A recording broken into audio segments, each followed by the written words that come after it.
ছাত্র জমিয়ত বাংলাদেশ বিয়ানীবাজার পৌর শাখার উদ্যোগে গত ২৭ রমজান মঙ্গলবার ১৭ মার্চ ২০২৬ একটি বর্ণাঢ্য ইফতার মাহফিল অনুষ্ঠিত হয়েছে। অনুষ্ঠানটি শহরের অভিজাত রেস্টুরেন্ট জেস্ট পার্টি সেন্টারের নিচতলায় অনুষ্ঠিত হয়, যেখানে সকল ওয়ার্ড থেকে প্রায় ১.৫ শতাধিক কর্মী উপস্থিত ছিলেন। শাখা সভাপতি হাফেজ জাহেদ আহমদ অনুষ্ঠানে সভাপতিত্ব করেন। সঞ্চালনায় ছিলেন ইসমাইল হোসাইন, সাংগঠনিক সম্পাদক অত্র শাখা। প্রশিক্ষণ সম্পাদক লুৎফুর রহমান এবং সাধারণ সম্পাদক হাফেজ সাদিক আহমদ শুভেচ্ছা বক্তব্যের মাধ্যমে অনুষ্ঠান শুরু করেন।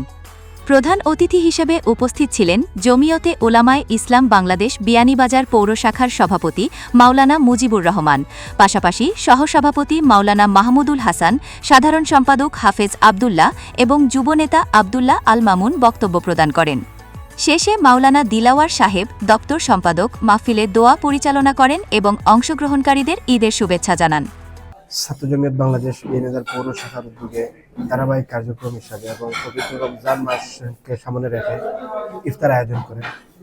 আজকের এই ইফতার আয়োজন বিয়ানীবাজার একটি অভিজাত রেস্টুরেন্টে পালিত হয়েছে এবং স্বতঃস্ফূর্ত আমাদের ওয়ার্ড থেকে নিয়ে সর্বস্তরের জনসাধারণ আমাদের এই আজকের এই ইফতার মাহফিলে স্বতঃস্ফূর্তভাবে অংশগ্রহণ করেছে। এই জন্য আমি সকলের প্রতি আন্তরিক মোবারকবাদ জানাই, ধন্যবাদ জানাই এবং আজকের এই অনুষ্ঠান সফল করতে আমাদের যে কর্মীরা এবং যারা আমাদের সহযোগিতা করেছেন সকলের প্রতি আন্তরিক কৃতজ্ঞতা এবং একইভাবে সাথে থাকার জন্য সকলকে আবার অভিনন্দন জানাই। আমি উলামা, যুব, ছাত্র জমিয়তের সাবেক দায়িত্বশীল সবাই আলহামদুলিল্লাহ আমাদেরকে সহযোগিতা করেছেন, সুপরামর্শ দিয়েছেন এবং অনেক উপস্থিত হয়ে আমাদের এই অনুষ্ঠানকে সফলমানিত করেছেন। আর সবাইকে অসংখ্য ধন্যবাদ জানাই।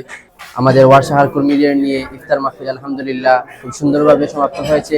আমাদের আজকের পৌরসভার ইফতার মাহফিলে আমাদের ৯টি ওয়ার্ড থেকে প্রায় ১.৫ শতাধিক আমাদের কর্মীরা এবং আমাদের শুভাকাঙ্ক্ষীরা উপস্থিত ছিলেন। আলহামদুলিল্লাহ সকলেই পৌর ছাত্র জমিয়তের তারিফ করছেন, প্রশংসা করছেন। আলহামদুলিল্লাহ আমরা আমাদের ছাত্র জমিয়ত বিয়ানীবাজার পৌর শাখার প্রচার সেলের বাস্তবায়নে আমরা প্রোগ্রামে অনেক কিছু নতুনত্ব আমরা আনার চেষ্টা করেছি এবং কিছু জিনিস ফুটিয়ে তোলার চেষ্টা করেছি।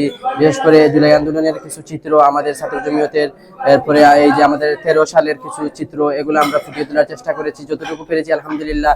অনুষ্ঠানটি ছিল মিলন মেলার মতো, যেখানে কর্মীরা একত্রিত হয়ে রমজানের আধ্যাত্মিকতা ও সহমর্মিতার পরিবেশে ইফতার উপভোগ করেন। Maimuna Akter, Pulse TV. বিয়ানীবাজার উপজেলার সর্বশেষ খবর জানতে এখনই সাবস্ক্রাইব করুন আমাদের multimedia YouTube channel Pulse TV. Breaking news ও মাঠ পর্যায়ের ভিডিও রিপোর্ট পেতে বেল আইকনটি অন করে রাখুন। লিংক কমেন্টে দেওয়া আছে।